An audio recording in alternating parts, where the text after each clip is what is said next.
സുരാജ് വന്നതറിഞ്ഞതോടെ കുഞ്ഞു ഫാത്തിമയുടെയും അഷ്ഫാഖിന്റെയും മുഖത്ത് ചിരി നിറഞ്ഞു. സിനിമയിൽ മാത്രം കണ്ട സുരാജ് കൺമുന്നിൽ. ഓരോരുത്തരെയും അടുത്തു കണ്ട് രോഗവിവരം ചോദിച്ചറിഞ്ഞു.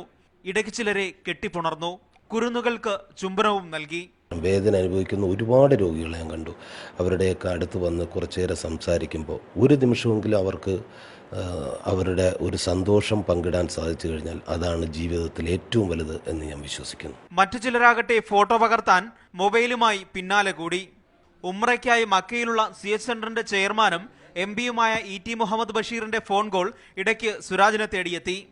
കൊണ്ടോട്ടിക്കാരനായ അഷ്ഫാഖിനാകട്ടെ സുരാജിനെ കണ്ടപാടെ ഒപ്പം നിന്ന് ഫോട്ടോ എടുക്കണമെന്നൊരു മോഹം.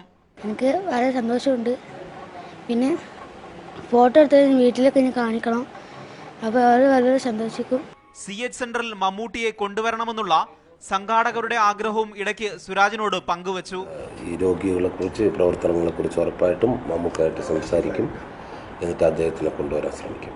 ഒടുവിൽ സന്ദർശകർക്കുള്ള പുസ്തകത്തിൽ അഭിപ്രായവും രേഖപ്പെടുത്തി സുരാജ് പടിയിറങ്ങി. ക്യാൻസറിനെ മറന്ന് സന്തോഷത്തിന്റെ കുറച്ച് നിമിഷങ്ങൾ നൽകി. ഹിജാസ് അഹമ്മദ്, മാതൃഭൂമി ന്യൂസ്, തിരുവനന്തപുരം.